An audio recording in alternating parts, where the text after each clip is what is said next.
et là je parle sous contrôle de Karine et d'Harold, que toute personne à Bafoussam était au courant, que ce soit dans le milieu scolaire et le milieu footballistique. Que c'est un secret de polichinelle, exactement comme avec le Capello gabonais, que quasiment tout le monde le savait.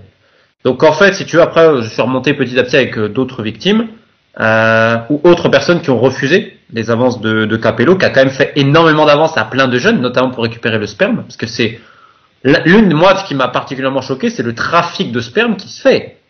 C'est-à-dire à vouloir récupérer, à vouloir même payer des prostituées ou des femmes pour aller coucher avec X ou Y en récupérant le préservatif pour ensuite lui donner. Je ne sais toujours, et ça c'est une des questions que j'ai, qu'est-ce qu'il fait avec tout ce sperme derrière?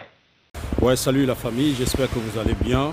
Je suis Pablo Guissamba, journaliste et écrivain, spécialiste des questions d'administration publique, de bonne gouvernance et de diplomatie à la rédaction de l'Afrique d'une seule voix, rédacteur en chef Miroir d'Afrique.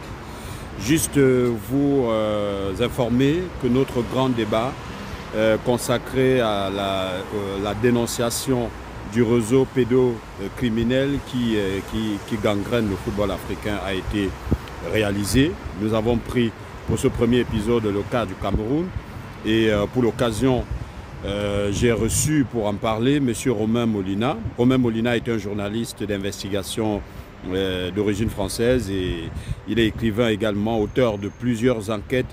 Ma démarche est très simple. Il ne suffit pas seulement de dénoncer. Il faut aussi déjà être capable de savoir qu'on ne peut protéger ceux qui vont décider de témoigner, donc les victimes. C'est la raison pour laquelle depuis 2018, parce que moi personnellement j'ai reçu des menaces par rapport à ce dossier de Capello. Je l'ai suivi pour la première fois en 2006. J'ai cru à une rumeur. Parce que Karine Mambo est journaliste, écrivaine, entrepreneur, présidente de l'association et qui s'investit depuis de nombreuses années sur la lutte contre les violences sexuelles.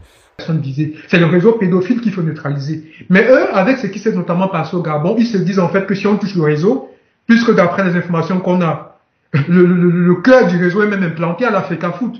Puisque comme le disait Romain, Joseph Fetcheux est membre du comité exécutif de l'Africa Foot. Il a été nommé vice-président des compétitions nationales et internationales.